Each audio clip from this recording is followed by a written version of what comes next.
For Rainbow Week, we're taking inspiration from the Otomi people of the central Altiplano region of Mexico. These indigenous people were one of the earliest inhabitants of Mesoamerica and spoke a variety of languages that are all now commonly referred to as the Otomi language. Otomi is actually a name given to them by a neighboring people. Because they had so many different languages and dialects, the people we now refer to as Otomi didn't have a single word to refer to all of their people. In some dialects, they refer to themselves as the Ñañu, and in others, as the Ñu'u. In the 1960s, the Otomi people of Tenango de Doria in Hidalgo, Mexico, developed a style of embroidery inspired by their people's history. This Otomi embroidery, also called Tenango embroidery, combines imagery and designs from both ancient and modern structures and artwork. This week, our craft is an Otomi embroidery-inspired wall hanging. In your kit, you should have an Otomi animal, yarn, a cardboard square, and a yarn needle.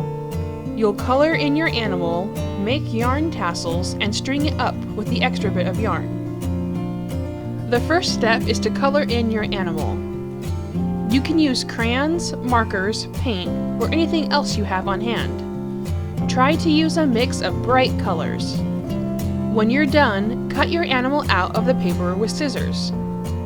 You'll need to punch out a few holes in your Otomi animal. You can use a hole punch for this, or a sharp pencil, but make sure you don't hurt yourself or tear through the side of your animal.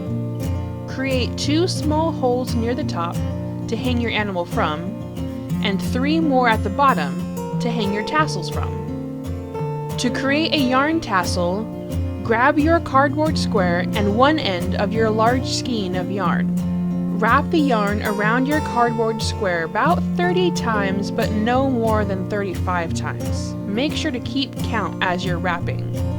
Once that's done, set your cardboard aside and find the medium length of yarn in your kit. Push it underneath all of the yarn you've wrapped around your cardboard, so you have an end poking out of both sides. Then tie it in a very tight knot at the top of your cardboard square.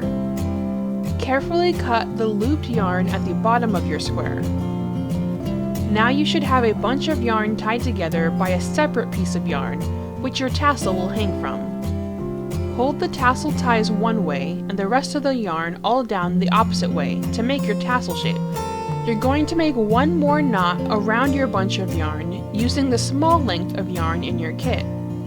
Tie this knot about an inch or so down from your tassel ties and make sure it's really tight. Then, with your scissors, cut the end of the tassel so they look about even, and it's done. You should have enough yarn to make 3 tassels in total. If you used a hole punch, your holes should be large enough that you can just thread your tassel ties through and tie a big knot. If your holes are too small, you'll need to use your yarn needle. Push the 2 ends of your tassel ties through your yarn needle. This is tricky if you don't have long nails. You might need to use a pencil to get all the yarn through. Once it's through, thread the yarn needle through one of the bottom holes you made in your Otomi animal earlier.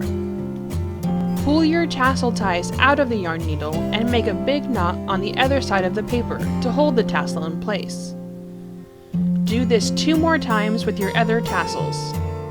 To hang up your Otomi animal, cut a long piece of yarn and thread it through the top 2 holes. Make sure to tie a big knot at both ends to hold it in place. At this point, you're done. Hang your Otomi animal up somewhere for all to see.